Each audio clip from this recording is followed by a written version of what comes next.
Good evening, everybody. Right, any issues? No, we will have fast recap, whatever we had discussed yesterday, and then we will proceed further. We had seen yesterday, we started with Jainism, and we have found that their philosophy is realistic and relativistic pluralism.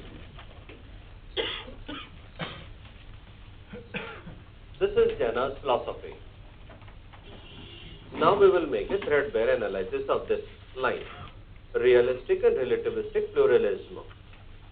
That is clearly seen that reality is plural. It's a manifolded. This philosophy is known as anekantvad, that a thing has infinite characters, infinite realities, because atoms are many, infinite, and each atom is separately and individually real. So reality is infinite in numbers, and each atom has infinite characters.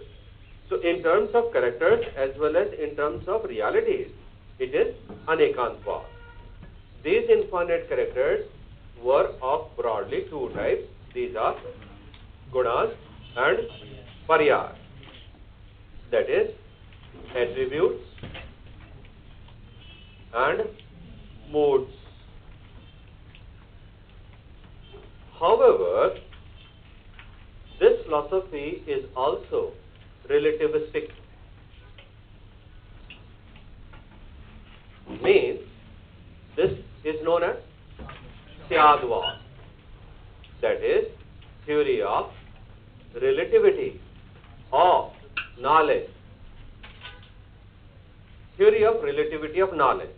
What does it mean, relativity? Don't get confused by the word relativity. Means from my point of view, I know this, but this thing has something different meaning, some different characters from different point of view. So my knowledge is relative. Relative means relative to others. Like for example, when this blind says that elephant is like pillar, this is relative. From my point of view it is there. But this has some more dimensions. So elephant is like wall also. Elephant is like rope also. In that way, we have these different point of views. That means that out of infinite characters, ordinary being like us, we all are ordinary beings. Why? Because we are afflicted with ignorance. Which ignorance? Beginningless. It is started from what time? We don't know. But right now I am afflicted with ignorance. Hence I am common, ordinary being. And this ordinary being can know only few characters out of this. And this is how we have relativity of knowledge. That simply means what syadvad says. It simply says that all our knowledge is finite, limited, relative, conditional, partial. All our knowledge is partial. This is syadvad. So realistic and relativistic pluralism.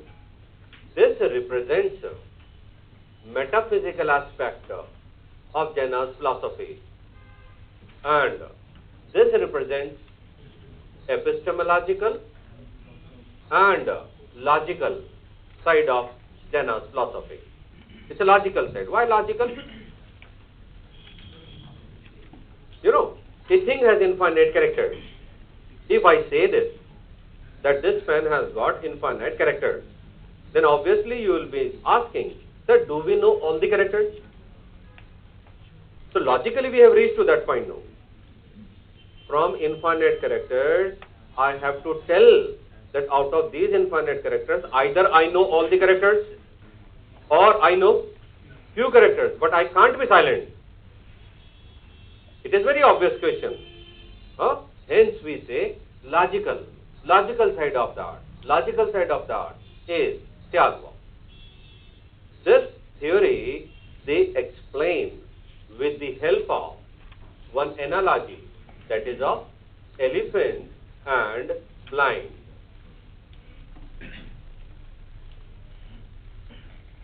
Isn't it? With this example, they explain Anekantvad, just as elephant has infinite characters, but we can know only few, just as these blind. So Anekantvad and Syadvad are not two different philosophies. There is no point in considering them as different. They are the two aspects of one system, that is JAINA system. True? So, this is Anekantvad and Syadvad. Another thing which we have moved and said that all our statements, since it is partial, it is necessary to specify. I need to say, look, my knowledge is partial. You need to tell. Hence, all my statements should be qualified by the word Sya. No issues if you use SYAT or you use Sya. It doesn't matter, right? I am used to, with this word, Sya. Because latest book and research book are using, so I am taking this word. Sya. Syat means relatively speaking. Relatively speaking. Yesterday we have taken one simple example of this pen. Relatively, this is pen. Relatively, this is nothing. Relatively, this is wooden stick. Relatively, this is XYZ. Relatively, this is weapon. Each of us is true, right from my point of view. Problem occurs when I consider my partial knowledge as absolute. Jana says, how can you afford to say anything absolutely in this world? Reality is too complex. And me is afflicted with ignorance. In spite of affliction with ignorance, if I claim that I have complete knowledge, don't you think this is contradiction? If anybody says that I am not afflicted with ignorance, forget it. I don't believe you. Fine, so then you don't belong to Janazino. Then there is no point in hearing these people. Because we are not discussing any science or math. This is their view. If I agree, then I have to believe. If I don't agree, then forget it. If somebody says, what moksha, what nonsense, so then you belong to Charva. Isn't it? Again, to specify, our point is not to see who is right and who is wrong. We have to see what they are trying to say. And each philosopher, you will see, no matter to what level he is inconsistent, no matter he might be, it might seem to be absurd, nonsense, but still he has certain logic, justification. And if we put ourselves into his shoes, we will be appreciating his view. But since reality is too complex, we can't reach to any particular conclusion. That will be always a debatable issue. Hence we have so many thinkers, so many views, and so many schools worldwide. Since we are studying right now Jainas, we should follow our golden rule. And golden rule was that we are right now hardcore Jaina. Hardcore Jaina. Right? Then only we will be accepting the views. Then only we will be following, what the Tirthankaras are saying. And hence we will be understanding in one go. Clear? So, Syat is to be used. If we assert anything, we have seen that is Durniti. And once we use Syat, then we get seven-folded judgment, and that is Saptabhangine. That is simply known as Saptabhangine. That is 7 judgments, and this is where we have seen those 7 points of view. And we had categorically specified that don't get confused, syat, with it any probability or any doubt or somehow maybe. There is no room for skepticism, no place for skepticism. They are just emphasizing on the relative character of our knowledge, not a skeptic.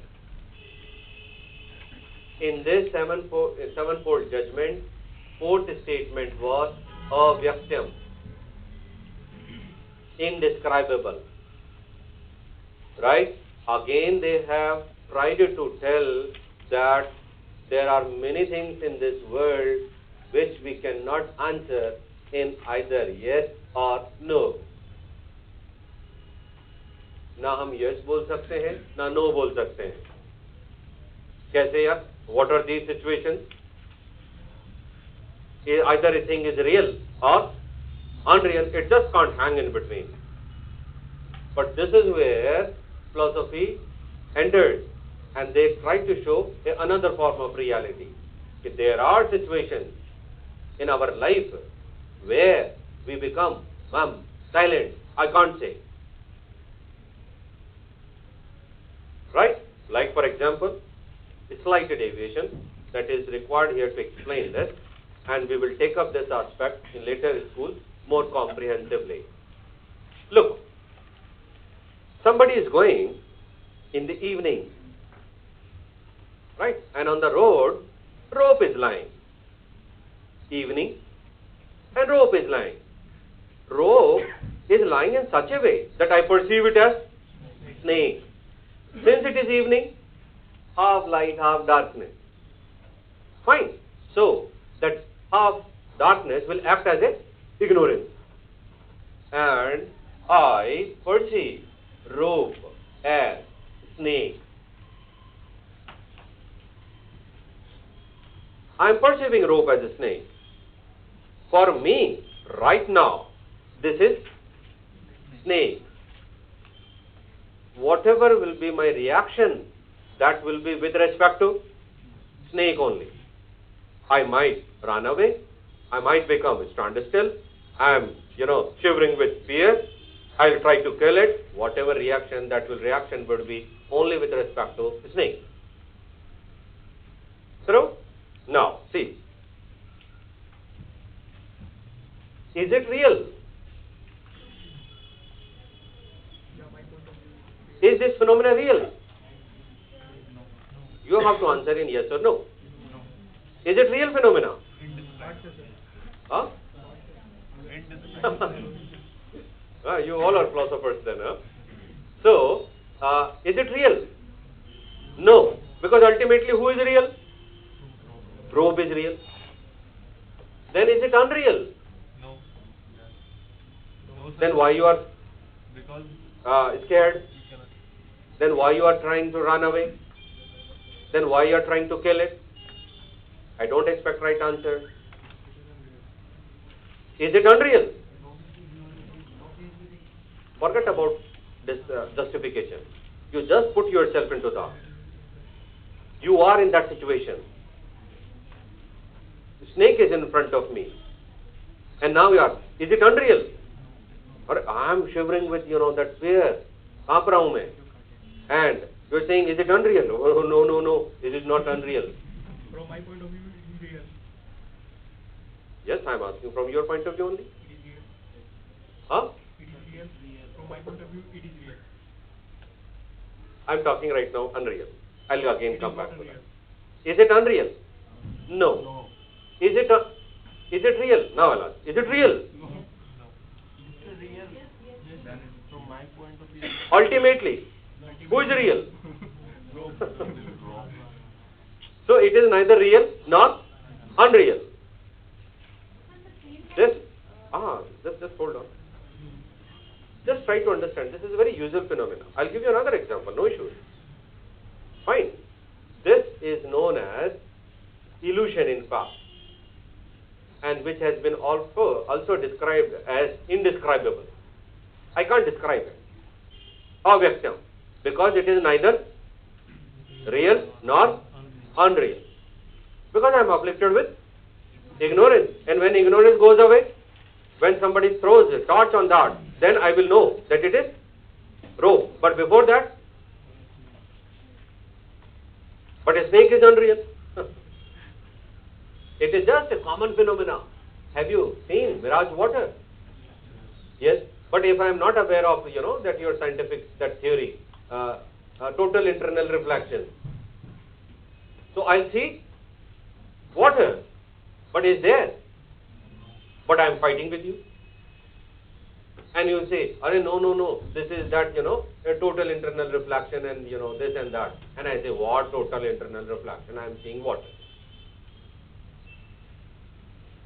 Are you getting? So this is neither real nor unreal. And that becomes something like indescribable. What point we are trying to emphasize is that reality is infinitely complex. We cannot say anything so absolutely because we people are afflicted with ignorance. But sir, but reality is what we made out of it. Like something solid, but 99% of it is not solid. But in reality, we say it's solid. So everything which we say, which we have perceived as a concept is not actually a concept. It's what we made out of it. In fact, this is your point of view. This is your point of view. My point of view is different. But over and above, there must be some absolute, ultimate thing. No. It is. No, sir, there is room for skepticism, not fear. Okay, fine. Some room is there. No issue. Then, sir, there is no room for skepticism. But that is Syadvad, and this is another example. I am explaining Avyaktam, not Syad. Then it is part of general. No. I am just trying to explain you indescribable.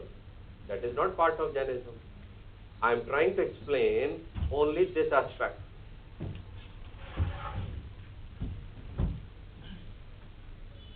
Not Syad. Relatively, did I say that relatively? No. This aspect only. What this aspect is? Avyaktam, indescribable. You did not ask, but I am telling you. Okay, what are those things which are indescribable? Situations like those. We will deal that comprehensively in one of the schools. Right? So in situations like these, we took two judgments. From my point of view and from the point of view of an observer who sees it a rope and then he can conclude anything. Yes. So there would be two statements or two judgments made. Yeah. One would be Syat Asti and one would be Syat Nasti with respect to the rope or with respect to the snake. Fine. But here you are saying that it is Syat Avyaktam. Yeah. So means... So that will fall in the fourth statement. No, whose point of view is it? Who is making the judgment? No, it is me only. Point of that orientation, the point of view is changing. No, how can you? You just reacted to a snake. Yeah, but ultimately this is... But ultimately you don't know. Yeah, exactly, fine. Hence there is a possibility of indescribability. Because ultimate thing I am not knowing. This is how they are saying our knowledge is partial. Don't assert anything absolutely. But I already mentioned Syat. So I can use Syat Asti for the snake. Can't I? Fine, okay, no issues. But then... But I am not knowing about the rope, no. Once my just imagine if my ignorance is removed, Okay. then I will come to know rope as rope. But right now I am not aware. It is just like if you want to, okay, you are mixing up these two things. If you want to take JAINA, then I will give you that pot's example. Pot's color is changing. And now you are asking me, so what is the color of this pot? Isn't it? So earlier it was brown, then it become black, then it become red, then it's brownish, then yellowish. So it's changing. So which color should I say? Because it is continuously something like changing. Then I say, pata nahi yaar, indescribable. Because philosophical wisdom lies not always in saying yes or no. All answers, all questions cannot be answered in yes or no. There is third possibility also, where we need to say, where we have to say, indescribable. Are you getting? Like mirage water, like rope snake. These are illusion. I cannot say anything because I am afflicted with ignorance. So he's talking about one point of view. We have to look up. We don't have to look at it from one point of view. Other point of view, I don't know. We have to study all point of views.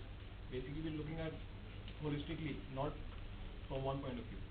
Which So is this it? example, I think he's talking about one point of view. Yeah, yes. But we have to look at it holistically. There are other point of views also, which I am not aware. We shouldn't talk about one point of view only. Isn't it? Which I don't know. Here we are saying example, hence you are knowing this is rope. Imagine you are into that situation and then you are fighting that this is a snake. So sir, JAINA in that way say that you don't know anything which is real at all? No, they are realistic school. They are realistic, we have claimed, I mean this is wrong. They are realistic school, I am knowing things are real. I know that these real things have characters. Problem is, issue is only small, that I know only few things and few characters. But all these things are real, this school is realistic. Sir,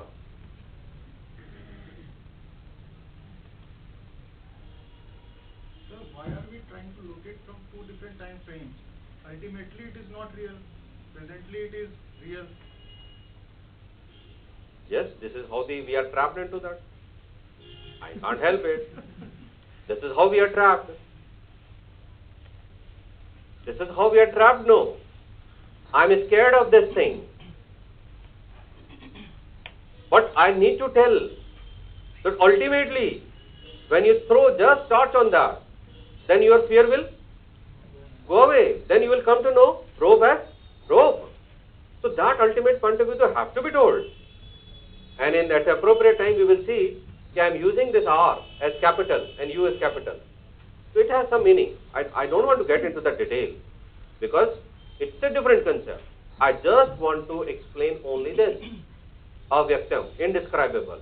We are sometimes in a situation where we are forced to say indescribable, like illusion, mithya, like for example mirage water.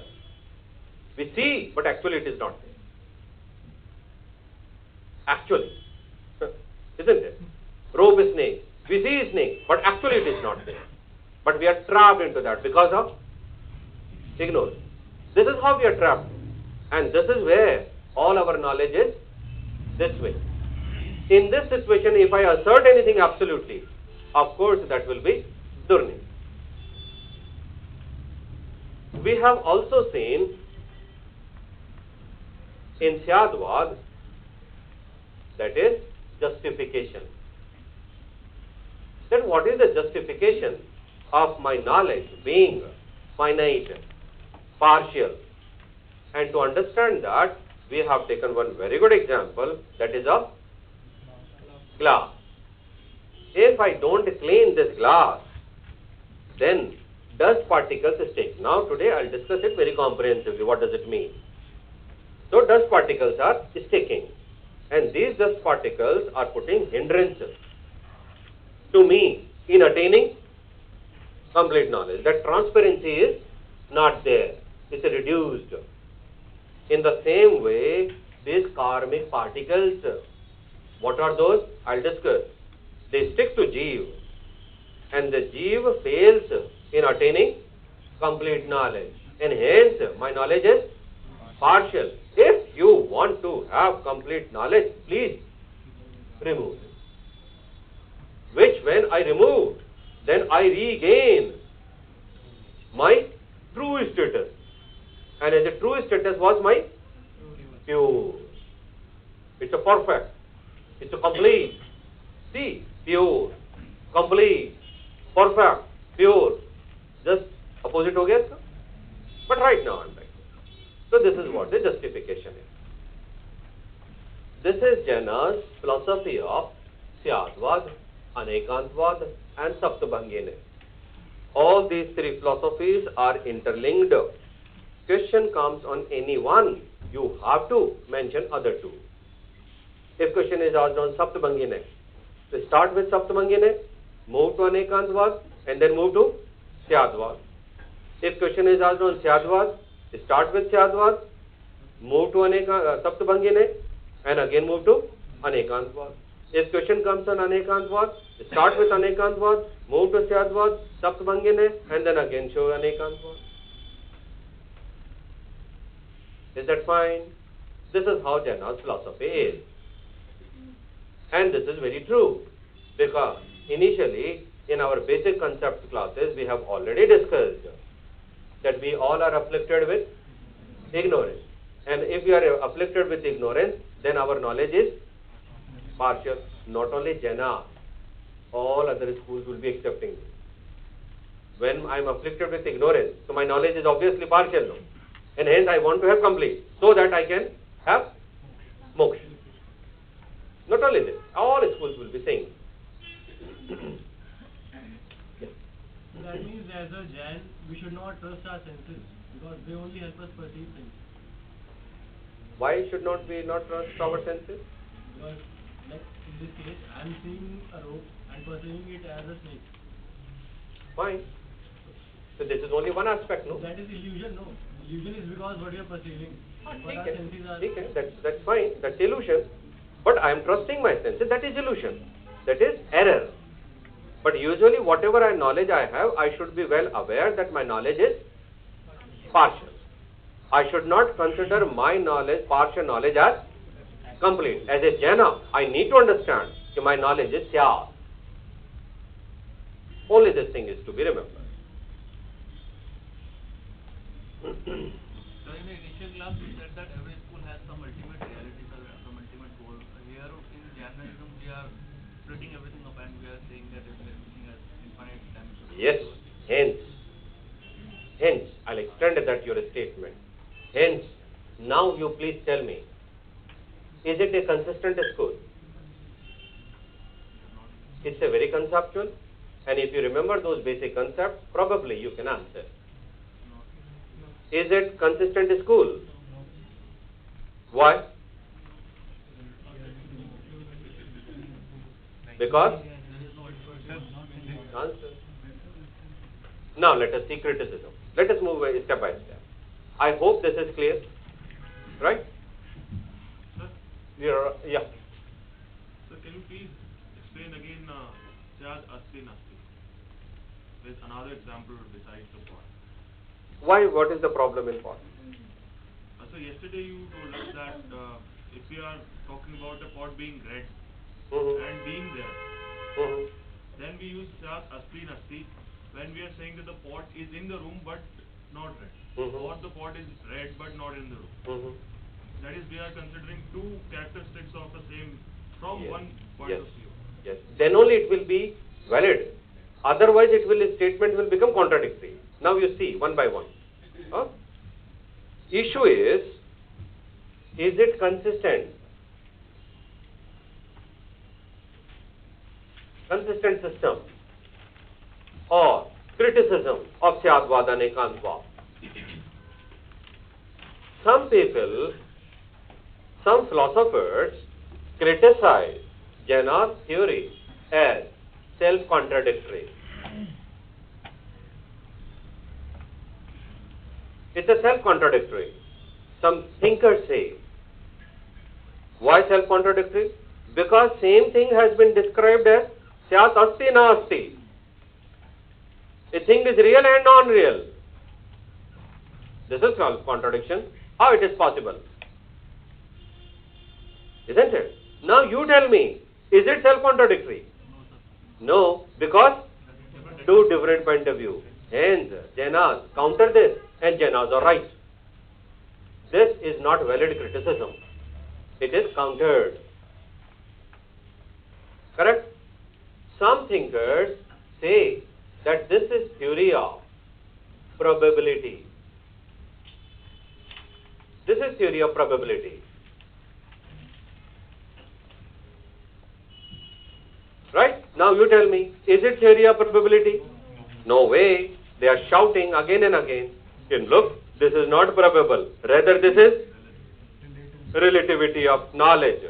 Jainas categorically say that we are giving theory of relativity of knowledge. Don't get confused with the word syat. Syat does not mean probability. Somehow, it simply means relatively speaking. So this criticism is also not valid and countered by Jainas, and Jainas are right in that. Start. Two critics have come, that has been nullified by Jainas. Is that fine? Now, once we move further, then we say that they have said that all our knowledge is relative, partial, conditional. All other schools have also accepted that.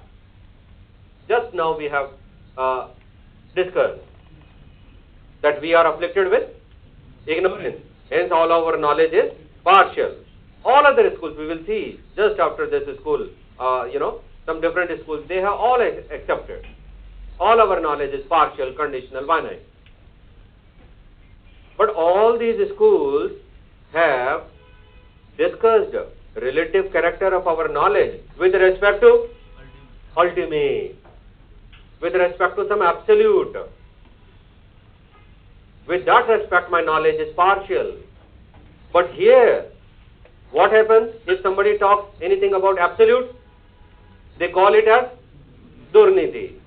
They have a strong biasness against absolutism. They just can't stand absolutism. They outrightly reject absolutism. There is no absolutism at all. Because the moment anybody talks about absolutism, they say that it pertains to durniti, bad judgment. All our knowledge is partial, relative, and relative. Getting my point? Other schools have also talked that, but other schools have accepted some absolute. Though it's a different story, some have accepted one, some have accepted two, some have accepted more than two. But finally they have accepted at least absolute. Isn't it? But in Jainas, we find that they outrightly reject absolutism. Absolutism does not exist in Jainism. However, when they talk of their philosophy, when they talk about their own philosophy, then they say that Anekantvad is the only philosophy.